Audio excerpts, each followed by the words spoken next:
Hello DIYers. Today we're going to replace the radiator on a 2006 Toyota Highlander. This video is a comprehensive guide where I'll show you how to diagnose the issue to ensure that you aren't just throwing parts at the problem, as well as the proper replacement steps and how to refill and bleed coolant correctly. This video only covers the non-hybrid Highlander from 2004 to 2007. And while I'm only replacing the radiator in this video, the steps would be the same if you needed to replace the fans. I'll have part numbers for the radiator and other components like the fan below in the description. Timestamps for the different parts are on screen now, and chapters will be marked on the timeline so you can skip around, along with links in the description below. And special thanks to Super Clean, eManual Online, and Black Mamba Gloves for providing products I'll be utilizing in this video. While the video is not sponsored and all opinions are my own, these products do help support the creation of videos like this, especially as a solo content creator. Let's get started. We're diagnosing here just to confirm that it's the radiator causing the issue and not something else. There's actually a lot of different causes for coolant leaks or the car overheating, and those things could be an entire video in itself. So that all said, the first step to confirming that the radiator is a problem is just to do a visual inspection. Here we can see the explosion of coolant. Based on the spray patterns, my guess would be that the leak is coming from the top or somewhere near the middle. The proper test here is to refill the radiator with coolant and test for leaks using a pressure tester. I'm setting up the pressure tester without coolant. Theoretically, if the radiator end tanks and tubes had no issues, it would hold pressure. And as you can see, we can't even get it to hold any pressure. You can also very clearly hear the air hissing out somewhere. And yes, I did check. It's definitely not from a bad seal on the radiator cap from the tool. At this point, you could already confidently say there's an issue with the radiator, and we could go ahead and replace it. But for the sake of getting a visual for a YouTube video, let's fill the radiator with water, which, by the way, is not recommended if there's a chance the radiator is still good, as you would be diluting the coolant to water ratio. For this car, it's already leaking as soon as we pour the water in, so it's pretty clear at this point. If the water wasn't leaking so obviously like this, then the next step would be to put the radiator pressure tester back on and to try to spot a leak. But I think we've gathered enough data to know what to do next. You can also use the pressure tester to test the radiator cap. Unfortunately, my tester wasn't giving a good seal. I tested it on a new radiator cap and got the same results. What you should see is that the pressure stays consistent above the cap's pressure rating, which in our case is about 15.5 psi. So with all that testing pointing towards a bad radiator, let's go ahead and remove it. First thing we'll want to do is drain the rest of the coolant inside of the radiator. All the way at the bottom of the radiator, you'll see our white or black drain valve, also called a petcock. Make sure something is underneath to catch the coolant, and let's give this about 3 or 4 counterclockwise turns to start draining. You'll see the coolant draining through this little hole on the underbody panel. It's pretty cool that Toyota made something like a coolant flush easy to do without having to remove panels or anything. While the coolant is draining, I just wanted to mention that all the steps to removing and replacing the radiator were from the official service information provided by eManual Online. eManual Online has hundreds of factory repair manuals available for download. If you want your own copy of a repair manual for future use, you can use my discount code in the description below for 22% off side-wide. Alright, now that the coolant is drained, we can remove the underbody panel. There's a handful of fasteners holding it in place. On my Highlander, I have some missing bolts and even a zip tie holding things together. So hopefully this helps give context when removing the panel, but I recommend keeping track of your various bolts and screws for yourself. With the panel off, let's start removing all the hoses and electrical connectors attached to the radiator and fans. We'll start at the bottom. The Highlander radiator also cools the transmission fluid down. So here you'll find 2 hoses for the transmission fluid and also the lower radiator hose. There's also a connector for the temperature sensor, but I'll show that to you when we're removing the radiator. Let's remove the transmission hose on the right side of the car. You'll see it here. The hose is secured by a Corbin-style spring clamp. You'll need a set of pliers that's wide enough to grip the tabs on the spring clamp here. I'm just using lineman's pliers. We're just squeezing the 2 tabs together to loosen it up enough to move the clamp off the end of the hose so that we can remove it from the fitting. On the left side of the car, we can remove the other transmission fluid hose. Unfortunately, my angle here isn't as clear as the other side, so here's a shot of the clamp already moved down the hose so that we can remove the hose from the fitting. We'll also remove the lower radiator hose now. It also has a spring clamp that has a unique feature where you can compress the tabs and have it locked into place. I didn't really have a lot of luck making this happen, but you'll see that one side goes into the other side and locks into place. I did manage to lock it once, but basically by accident. If you don't get it to lock, squeeze it as much as you can so that you can move the spring clamp off of the fitting. From there, the hose should slide right off. Now up top, we have a few more hose connections, some wire connectors and clips, and the brackets holding the radiator. We'll get the easy items out of the way first. Let's remove the driver's side fan connector, followed by the passenger side connector. Both connectors are the same. You just push down on the tab with your thumb and it should come right out. Then you can detach the coolant overflow hose by just pulling it out.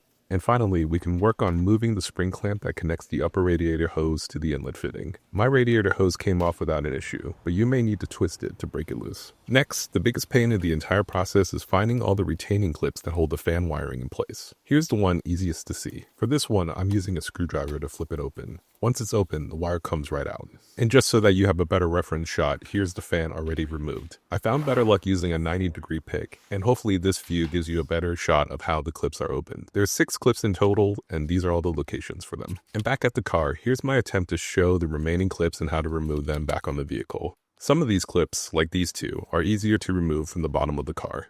After freeing the wiring, the radiator brackets are the last step before the radiator comes out. The bolts need a 12mm socket. I'm using a 1/4-inch ratchet because they aren't torqued very tight. Once the brackets are removed, you can pull the radiator along with the fan assembly out together. Just make sure the assembly doesn't catch on any of the hoses that you already pulled off. And lastly, we missed one connector for the temperature sensor hiding all the way at the bottom. This is one of the items we need to transfer to the new radiator, so it's good to note the location here. Now the radiator is fully removed. I gave myself a pat on the back after getting here, so feel free to give yourself one too. Now let's remove the fans from the old radiator. The fans are held on by 6 10mm bolts. We'll fast cut through this as it's relatively straightforward. There's an additional bracket being held by the top middle bolt. This is for the hood prop, so don't lose track of it. We'll also remove the 2 radiator mounts stuck on the bottom of the radiator. These we'll put back on the car later. With the fan removed, we can try to see where the radiator was leaking. I didn't want to burn too much time investigating, but my best guess is the tubing towards the middle of the radiator. This seems to line up with how much coolant was still in the radiator when draining. And lastly, we'll remove the temperature sensor from the radiator. A 19mm deep socket fits perfectly over the sensor and allows us to remove it easily. Moving on, we need to clean the fans of all the spilled coolant, so it's a great time to introduce Super Clean, who reached out to me to see if I wanted to try out their line of multi-purpose cleaners and degreasers. Today we're going to use their original cleaner degreaser, but they also sent me some wheel cleaner and foamer to try.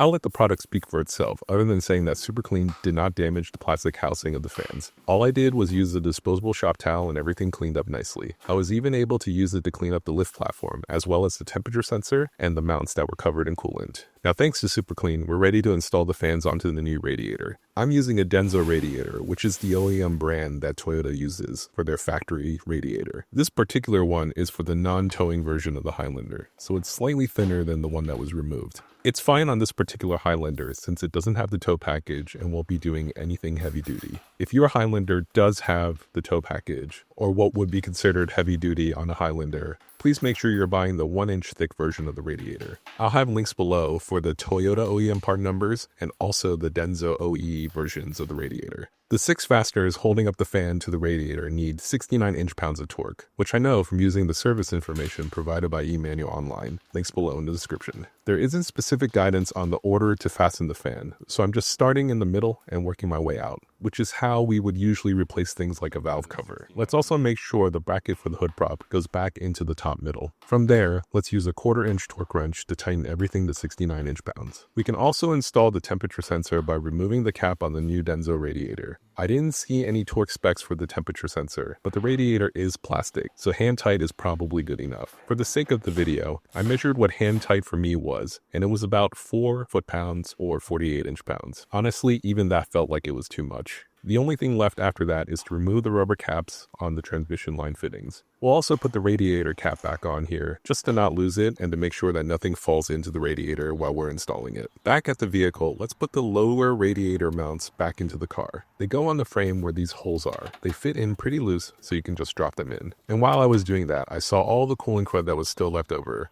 So now would be a good time to clean all that off too. Super Clean was great and made cleaning up inside the engine bay quick and painless. With the bay all cleaned up, we can install the radiator assembly. We'll aim the radiator so that it lands on the 2 mounts that we just replaced. It might take a little bit of navigating to make sure that the removed wires and hoses don't catch on the radiator. Once it's back in the right spot, we can reattach the upper radiator hose and overflow line just to hold the radiator in place. Now let's get all the items on top of the radiator finished. First is installing the radiator brackets, and again, the bolts are 12 millimeters. These bolts are torqued to 9 foot-pounds, so I'm using a 1/4-inch torque wrench set to 108 inch-pounds. We'll also secure the wiring back onto the assembly fan and connect the connectors. Here's a POV shot of the right side, as well as reconnecting the connector. And here's the left side, along with the connector here too. Then all that's left is to move the spring clamp holding the radiator hose back into place. We could get back underneath the car after that, and the first thing here to do is to reconnect the temperature sensor connector. Right next to that is the right side transmission cooler hose fitting, so we can take the transmission hose and replace that. The spring clamp should easily slide back into place without issue. And moving on to the left side, we have the lower radiator pipe. That should also easily slide back into place. If you did lock the spring clamp like I accidentally did, this did take me a minute to figure out how to unlock it. You have to slide the tab away from the hose, in my case downward, to unseat it. I imagine it's a pretty neat design once you're used to it. After that's done, all that's left is to replace the transmission hose, and that's done the same way as the other side. The radiator is now fully reinstalled, and we only have one step left, which is filling and bleeding the coolant. For that, we're going to use a coolant filling kit. Mine is from Horace D, and purchased with my own money. But there's lots of versions that all do the same thing, so you don't have to use the one that I bought. These coolant kits not only allow you to secure it so that you can use it hands-free, but also allow you to overfill the radiator and confirm it's actually full when bleeding. The next part of the video walks through the bleeding process.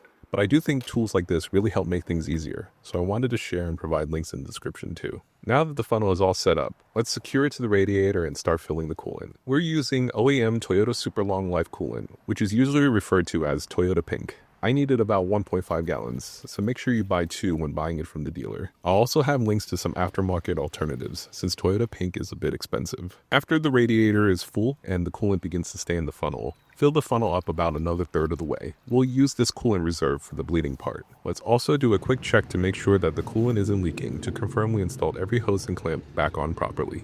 Looks great. Now let's start the car. We need the car to warm up so that coolant moves through the radiator. When a car is cold, the coolant doesn't cycle through the radiator until the thermostat on the engine opens. Our goal in bleeding is to make sure that all the air bubbles in the hoses and radiator we connected are out of the system. We can only do that if the entire system is opened up and flowing. When the engine thermostat starts to open, you'll see that the funnel and the coolant reserve leaves an opening for the air bubbles to escape. As it opens up more and more, the fluid will flow faster and flush out the bubbles. Those bubbles will be replaced by more coolant from the reserve. Let the car idle for 10 to 20 minutes to ensure that the engine warms up all the way to operating temperature. And when the car starts warming up, we also want to turn on the heater. The heater core creates warm air by borrowing hot coolant from the engine and blowing air over it. You can think of it as another mini radiator inside of your HVAC system. For me, it was really fun to look at the bubbles coming through at each step. The last place the air bubbles get trapped is on the upper radiator hose. You can squeeze and move it around a little bit to try to get the air bubbles out. Just keep in mind this hose can get very hot. It being hot is also a great way to confirm that everything is working. Once we've given it 20 minutes or so and no more air bubbles seem to come out of the system, we can close the funnel, remove it, and replace the radiator cap. The leftover coolant in the funnel can go towards refilling the overflow tank. We'll top off the overflow tank so that the coolant is at the max line, which is where the coolant level should be when the Highlander is at full operating temperature. We'll do one final check for leaks while replacing the under panel. And just to say it, the stains on the ground are from the transmission fluid lines. I didn't do a great job of making sure these lines were pointed upwards so that they didn't leak. And I didn't properly predict where to put the drip pan. And like I said towards the beginning of this video, for the under panel, this Highlander has missing and mismatched fasteners. So it's hard for me to give guidance on which fasteners go where, but hopefully seeing what I'm doing will end up helping you. And that's it. Everything's replaced and this Highlander is up and running again. I hope you found this video where we removed and replaced radiator on a 2006 Toyota Highlander V6 helpful. If so, your likes, shares, comments, and subscribes really do help tell YouTube that my videos are worth recommending to others. I'm Alan, and this is Metaloop. Thanks for watching. I'll see you next time.